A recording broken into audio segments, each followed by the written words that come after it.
Hi friends, నమస్తే. నన్ను అందరూ ఒక విషయం గురించి అడుగుతున్నారు.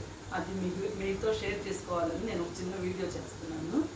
అదేంటంటే, దీపారాధన చేసినాక ఆ ఒత్తులు ఏం చేయాలనే విషయానికి అందరు నన్ను అడుగుతున్నారు. దాని గురించి మీకు చిన్న క్లారిటీ ఇద్దామని చేస్తున్నాను. ఇప్పుడు దీపారాధన చేస్తున్నాం అనుకోండి, ఆ ఒత్తుల్ని ఏం చేస్తారు మీరైతే?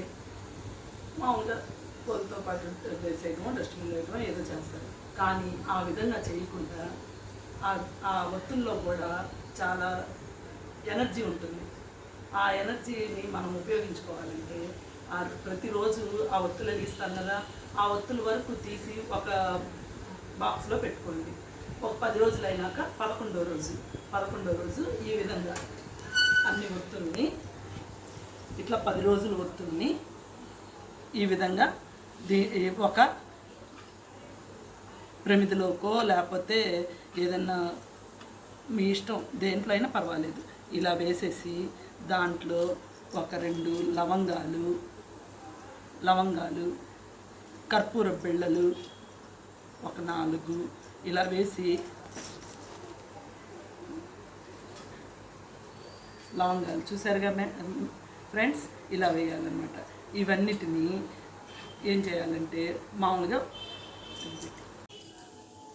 ఒక సాంబ్రాణి కడ్డి తీసుకొని దాన్ని ఈ విధంగా తీసుకొని దీన్ని వెలిగించాలన్నమాట. ఆ ఒత్తుల్ని, కర్పూరాన్ని అంతా.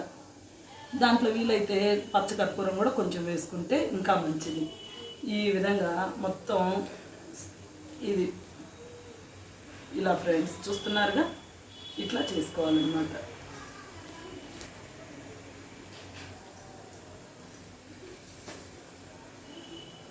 ఇప్పుడు ఈ విధంగా చేసిన ఇదంతా బాగా ఏమంటారు, బూడిద అయిపోయేదాకా కూడా అంతా అలాగే ఉంచాలన్నమాట. దీంట్లో నుంచి పొగ వస్తుంది చూసారా, ఇదంతా పోయి ఇంట్లో ఉన్న నెగిటివ్ ఎనర్జీ, పాజిటివ్ ఎనర్జీ అంతా ఇంట్లోకి వస్తుంది. అందుకని ఈ పొగనంతా ఇంట్లో వేసుకోవాలి. ధూపం వేసుకోవాలన్నమాట. ధూపం వేస్తాము మనం ఇట్లా, అలాగా ఇంటినంతా వేసుకోవాలి. ప్రతి రూముల్లో అంతా వేస్తే చిన్న చిన్న దోమలని, కీటకాలని ఏయోటి చిన్నవి వస్తుంటాయి కదా, దోమలు ఎక్కువగా రాకుండా అలా కూడా ఉపయోగపడుద్ది. ఎంత పొడిగా అయిపోతుంది కదా ఫ్రెండ్స్. ఇదంతా తీసి ఒక చిన్న బాక్స్లో సేవ్ చేసుకోవాలి. సేవ్ చేసుకుంటే అది ఏం చేయాలని సందేహం కూడా మీకు రావచ్చు. ఆ విభూతి లాగా వస్తుంది అనమాట మొత్తం. ఆ విభూతిలో ఎంత పవర్ ఉంటుందంటే మీకు తెలియదు. ఇప్పుడు పిల్లలకి గబాలను బయటికి రెడీ చేసి తీసుకెళ్తాం. పిల్లలే కాదు, పెద్దోళ్ళకైనా రెడీ చేసే వెళ్ళగానే రాగానే ఓ అబ్బో ఏంటో ఇదిగా ఉంది, దిష్టి తగిలిందిలా ఉంది పాపకి, అలా అనుకుంటాం కదా. అలాంటప్పుడు ఏం చేయాలంటే, ఈ విభూతి లాంటిది వచ్చింది చూసారా, అది ఇప్పుడు ఆ విభూతిని వెళ్ళేటప్పుడు పెట్టడానికి పిల్లలకి మళ్ళీ రెడీ అయ్యారంటారు కదా. అందుకని దాన్ని వచ్చినాకైనా సరే పిల్లలకి అలా పెడితే అసలు మీకు ఏ దోషం రాకుండా పిల్లలకి చాలా మంచి జరుగుద్దని నాకు తెలిసిన విషయం మీతో షేర్ చేసుకుంటున్నాను. సరిపోయింది చూడాలి.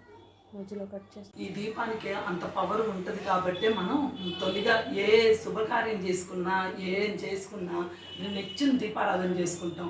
ఆ దీపారాధన చేసుకున్నప్పుడు ఏం చదువుతాం? దీపం జ్యోతి పరబ్రహ్మ దీపేన సర్వతమెపహాం దీపేన సాధ్యతే సర్వం జ్ఞాన దీపం నమోస్తుతే దీపాయ బ్రహ్మ రూపాయ విష్ణు రూపాయతే నమః అని ఆ దీపాన్ని త్రిమూర్తులు ఆవాహనం చేసుకొని మరీ దీపారాధన చేస్తాం. అందుకే ఆ ఒత్తుల్లో అంత మహిమ ఉంటుందని చెప్తున్నాను. అన్ని మహిమ ఉంటుంది.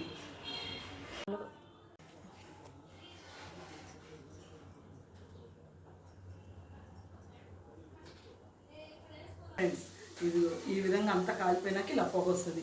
దీన్ని మొత్తం ఇంట్లో అలా కానీ ధూపం వేసినట్టుగా వేసామనుకో, ఇంట్లో ఉన్న నెగిటివ్ ఎనర్జీ అంతా పోయి పాజిటివ్ ఎనర్జీ మనకి వస్తుందన్నమాట. సర్వే జనా సుఖినో భవంతు, లోక సమస్త సుఖినో భవంతు. దీన్ని ఇలాగ ఉంచేసి ఆరిపోయినాక మరుసటి రోజు ఒక బాక్స్లో నిల్వ ఉంచుకోవచ్చు. చాలా వస్తుంది అనుకున్నారు అనుకోండి, అప్పుడు దాన్ని చెట్టు మొదట్లో కానీ అట్లా వేసినా కూడా మంచిదే. ఫ్రెండ్స్ చూడండి, మరుసటి రోజుకి ఇట్లా అవుతుంది అనమాట. ఇది బొట్టుగా పెట్టుకోవాలి. పరీక్షలకు వెళ్ళాలన్నప్పుడు ఏదైనా పని మీద వెళ్తున్నా ఇది పెట్టుకుంటే జయం జరుగుతుంది. ఓకే.